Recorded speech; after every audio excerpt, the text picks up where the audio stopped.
afternoon, and my name is Anna Edwards, and I am chair of the Sacred Ground Historical Reclamation Project. And we called the press conference today in order to announce the new campaign towards preventing a stadium in Shockoe Bottom. It's the community campaign. What's different about it is the fact that this is the first time that meetings are being convened for the public to be able to weigh in on alternatives to the revitalized Richmond proposal. Since the mayor withdrew the plan in May of last year, we haven't seen any further developments on that plan, and a few months after that we decided it was important to declare a victory in our struggle, which has been going on for more than 10 years.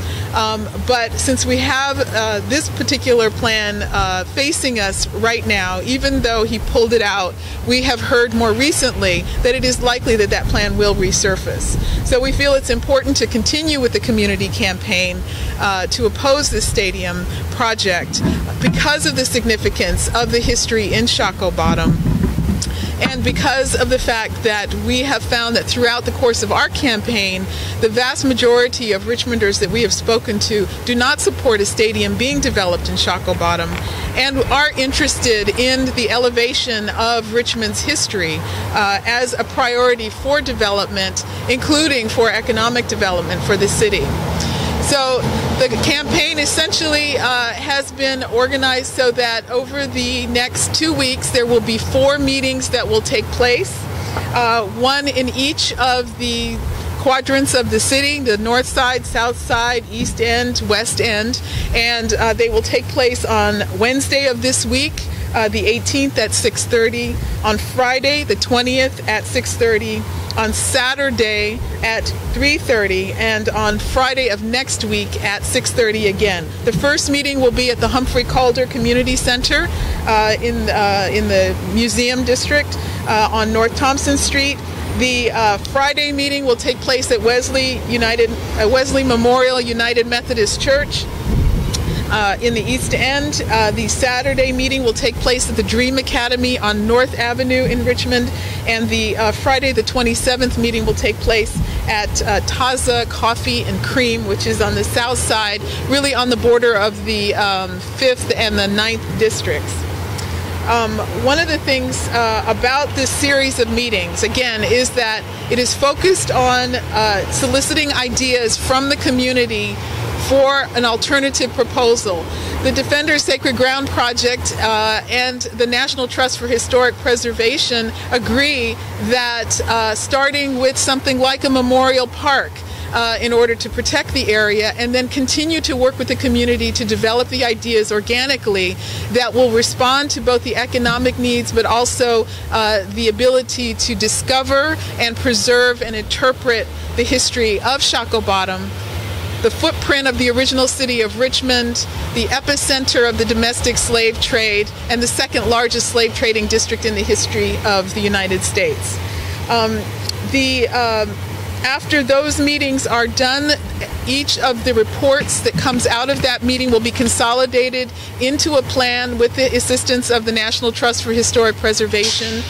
That plan will then be presented at a citywide meeting so that the community again can vote on, can ratify, if you will, that proposal, and then there will be a formal presentation to the city of Richmond of that plan.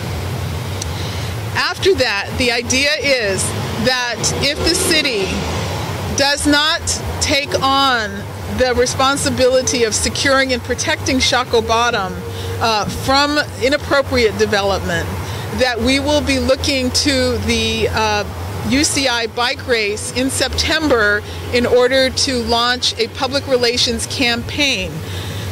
At this point, the city will be in the eyes of the world. And that means that all of the expectations around what Richmond is, who Richmond is as a city, and who its people are representing themselves to be around the world will be of primary importance. They're looking at the economic benefits that they hope to gain from becoming a place where such an event can take place. That means there's a lot of responsibility, and we believe that we've been invited to the table, in essence, to weigh in on this and to be able to utilize the resource of people paying attention to Richmond at that time, because the race also seems to embrace the Confederate history of Richmond by having its primary route planned around Monument Avenue and making a U-turn at the statue of Jefferson Davis, or to Jefferson Davis, who was the president of the Confederacy. So we believe that we have just as much right as anyone else in the city of Richmond to weigh in on these issues. We believe that it is relevant to this particular struggle, and we look forward to seeing as many of you as possible at these community sessions so that you can bring your ideas to the table. And that's that. What's your name? Full name is spelled? Anna Edwards, ANAEDWARDS. Chair of the Sacred Ground Historical Reclamation Project. And are you concerned that there is a national trend of the historical slave markets being replaced now by cultural interest? Yeah, it's a big concern. At the same time, we're also seeing more attention placed on these kinds of historic sites. Charleston, South Carolina is investing more than $70 million in an international slavery museum and district. And we see that this kind of work is being done not just in the United States, but in Africa and in Europe. So there's a real recognition of that. At the same time, we recognize that the commercial development piece is something that happens as well, and there have been places where the emphasis has not prioritized history in, I think, a community-driven way. And I think when that's not done, that they don't get the support that they need in order for that sustainability to be there. Given that it's been almost a year since the mayor's been, we really haven't seen anything. Yeah. How would you argue that once we do have this kind of presentation and making the city that will, want them to react? Well, I think that one of the things that's been said to us repeatedly is that they have not seen the city council has said they've not seen a viable alternative plan. And we think that there's two ways to look at this. We recognize that we are not developers and real estate investors ourselves, but with this opportunity to present viable alternative ideas, that there may be others who are interested in supporting that. We think that at heart, a lot of the leadership and a lot of people in Richmond really would like there to be another idea for what can happen in Shockoe Bottom. And they're a little bit leery of the fact that there have been a lot of very large-scale commercial developments implemented in the city of Richmond that have failed so badly. So I think it's time to recognize that and garner the ideas and the resources that we do have to develop more organically and to take advantage of what is actually unique and supported in Richmond. And that is our history as a part of, as a major part of that. In terms of whether or not it will shut this particular plan down once and for all, we believe that the important part will be to secure the property in Shockoe Bottom. And if City Council can take the resources that had already been committed, the $5 million that had already been committed to the heritage site area, and secure those 2 additional blocks, we won't have to worry about this anymore.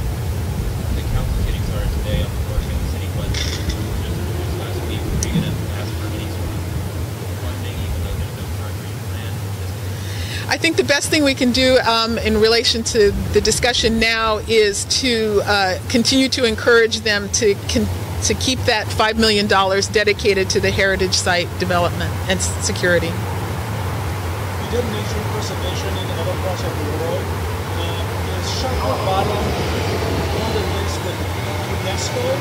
And if not, if it is that going to help the preservation efforts? Yes, I think it would help very much. One of our councilmen, Parker Agelasto, actually did propose working on an application to UNESCO to make it a World Heritage Site, and it does qualify, I think, in at least 5 of the categories. We have been designated as one of the country's and Virginia's 11 most endangered historic sites, in particular because of the proposal that the mayor has put in place. And we have gotten international support from the ambassador to the Republic of Mali, from its former president.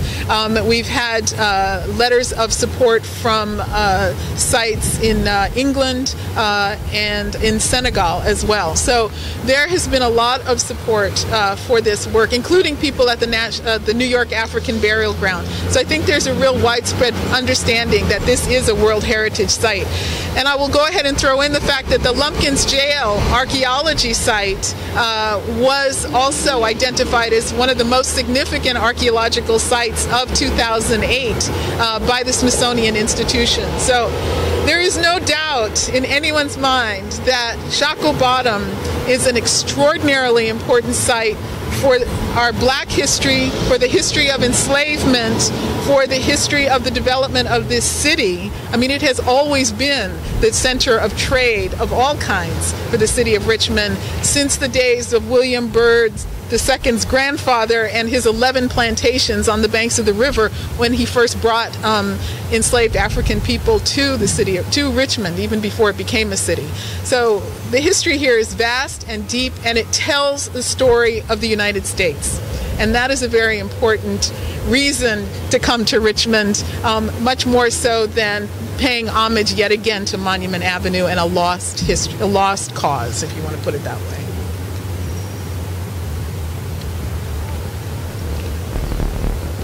Okay, thank you.